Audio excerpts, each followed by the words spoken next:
O canal Lembra-te apresenta o verdadeiro Evangelho, um estudo aos santos e fiéis em Cristo que estão espalhados por todo o mundo. Graça e paz sejam convosco, da parte de Deus nosso Pai e da do Senhor Jesus Cristo.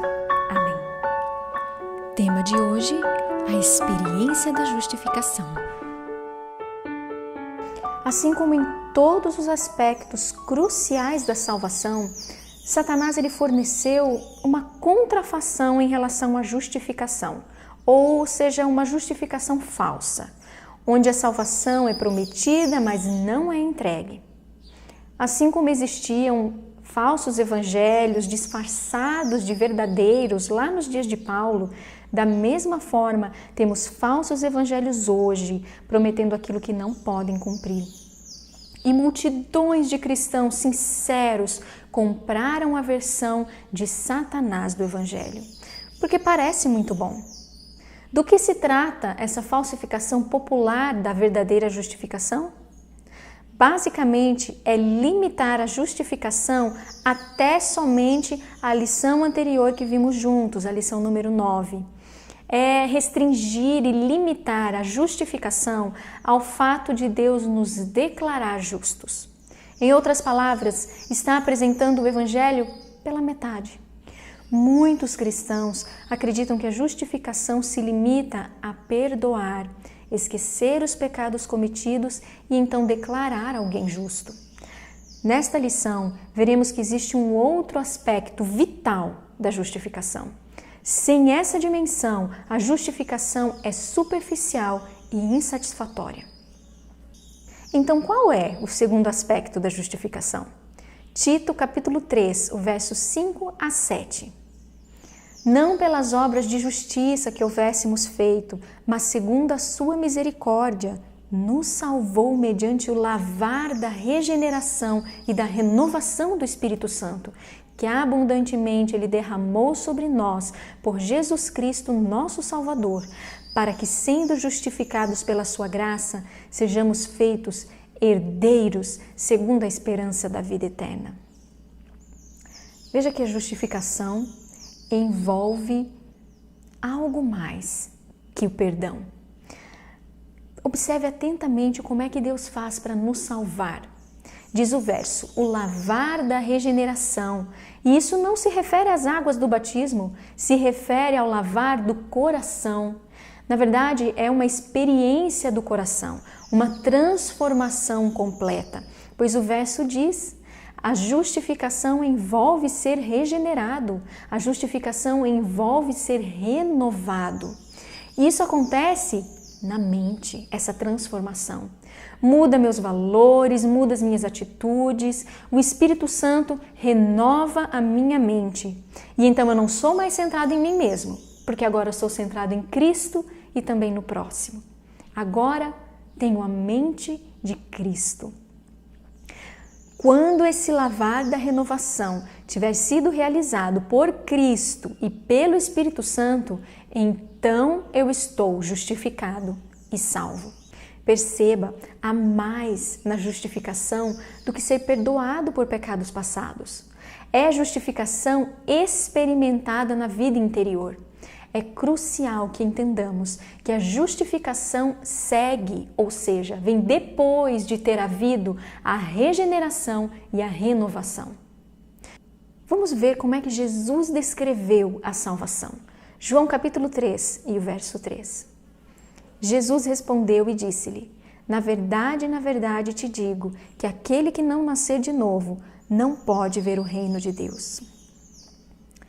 Jesus não usou a palavra justificação com tanta frequência quanto Paulo para descrever a obra da salvação, mas Jesus foi muito claro sobre como somos salvos. Ele disse que o novo nascimento é um pré-requisito essencial para a salvação. Na sua expressão mais básica, a justificação na experiência é o novo nascimento. O novo nascimento não segue a justificação, é a justificação. O que significa estar em Cristo, que nos diz em 2 Coríntios capítulo 5 e o verso 17? Se alguém está em Cristo, nova criatura é. As coisas velhas já passaram, eis que tudo se fez novo. Estar em Cristo é estar em salvação ou ser salvo. Quem está em Cristo é uma nova criatura, uma nova pessoa. Deus cria uma nova pessoa com novas motivações, com novos desejos. Jesus compara esse processo com o nascer de novo. O que deve acontecer então com o velho homem? Romanos capítulo 6, versos 6, 7 e 11. Sabendo isto, que o nosso homem velho foi com ele crucificado, para que o corpo do pecado seja desfeito, para que não sirvamos mais ao pecado. Porque aquele que está morto está justificado do pecado. Assim também vós, considerai-vos certamente mortos para o pecado, mas vivos para Deus em Cristo Jesus, nosso Senhor. Veja que esse verso não diz que quando o velho homem é crucificado, ele não peca tanto assim. Não diz que é apenas contado como morto. Esse verso diz que o homem velho, ou o velho homem e o pecado morrem juntos. O velho homem é, na verdade, nossa velha maneira de viver, na qual o egoísmo e o amor próprio acabam governando a vida.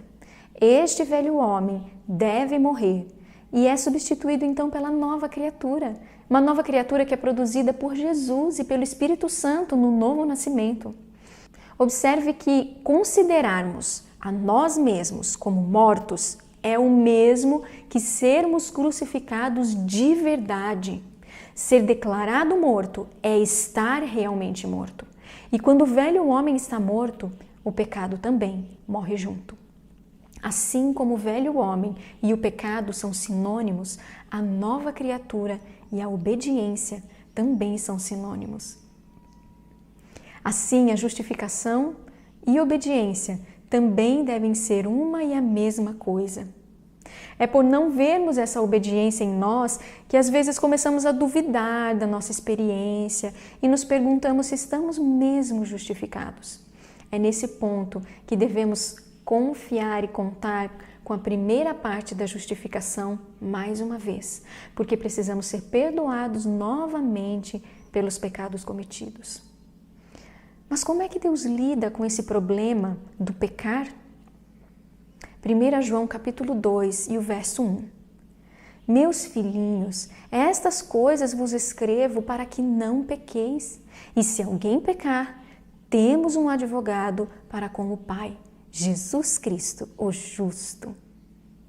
Esse verso não está dizendo que o pecado ele não pode mais ser perdoado após o novo nascimento, mas está dizendo que é o propósito de Deus que não pequemos mais. E Jesus nos perdoará se pecarmos. Por causa da grande misericórdia de Deus, Ele continua a nos perdoar se pecarmos após o novo nascimento. Mas nunca, jamais devemos pensar que o pecado é necessário ou inevitável depois de termos sido justificados. Porque esse verso nos diz que é o plano e desejo de Deus que não pequemos. Ele realmente quer que estejamos mortos para o pecado e vivos para a obediência. Nunca devemos confundir misericórdia de Deus com plano de Deus. Ele faz muitas coisas por nós por causa de seu grande amor e sua infinita misericórdia, coisas que na verdade Ele desejaria não ter que continuar a fazer, como por exemplo, perdoar-nos continuamente por continuarmos pecando. O plano de justificação de Deus inclui fazer-nos novas criaturas, o que significa estar morto para o pecado. Qual é a maneira de Deus para alcançar esse grande objetivo? Filipenses capítulo 2 e o verso 5. De sorte que haja em vós a mesma mente que houve também em Cristo Jesus. Olha, se esse texto é realmente verdadeiro, existe uma maneira de participar do plano de Deus. Se andarmos diariamente com Cristo, contemplando a Cristo, comungando com Ele, Por um milagre do Espírito Santo, nós vamos realmente pensar como Cristo pensava e tomar as decisões como Ele tomou e resistir ao pecado como Ele fez. O aparentemente impossível torna-se uma realidade. Talvez precisemos gastar mais tempo, mais energia, aprendendo a ter a mente de Cristo todos os dias. O perdão de Deus não é meramente um ato judicial pelo qual Ele nos livra da condenação. Não é apenas perdão pelo pecado, mas recuperar do pecado.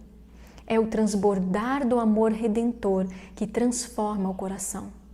Davi teve a verdadeira concepção de perdão quando orou: cria em mim, ó Deus, um coração puro e renova dentro de mim um espírito reto. O perdão de Deus é mais do que declarar, é recuperar, transformar, renovar. É um coração limpo criado dentro de nós. Isso não é santificação, faz parte do perdão. A justificação transforma no mesmo instante que declara. O perdão é uma transformação interior. Tendo-nos feito justos mediante a imputada justiça de Cristo, Deus nos pronuncia justos e nos trata como justos. Sendo, pois, justificados pela fé, temos paz com Deus por nosso Senhor Jesus Cristo. Estas afirmações não estão de acordo com a atual definição de justificação no mundo cristão. Elas dizem que antes que Deus nos declare justos, Ele nos torna justos. A justificação pela fé é sermos feitos justos. A atual teologia cristã diz que a justificação é ser declarado justo. E o tornar justo então vem depois, na santificação. Mas o que estamos estudando nos diz que a justificação é exatamente tornar justo interiormente, assim como declarar justos legalmente. Aproximando-se o pecador da cruz erguida e prostrando-se junto à mesma, atraído pelo poder de Cristo, dá-se uma nova criação. É-lhe dado um novo coração, torna-se uma nova criatura em Cristo Jesus. Deus mesmo é justificador daquele que tem fé em Jesus. Romanos 3, 26. Justificação é receber um novo coração de Deus, tornando-se então uma nova criatura. Mas existe entre nós uma forte tentativa de colocar o poder transformador do Espírito Santo separado da justificação, colocando então a transformação totalmente dentro do processo de santificação. Mas o que nós estamos descobrindo juntos nessas declarações é que transformação e justificação fazem parte do processo justificativo. Depois disso é que Deus nos declara justos. Justificação é simplesmente outro nome para o novo nascimento, a nova criação, o novo coração. Ao receber sua justiça imputada através do poder transformador do Espírito Santo, nos tornamos semelhantes a Ele. Observe que a justiça imputada vem do poder transformador do Espírito Santo.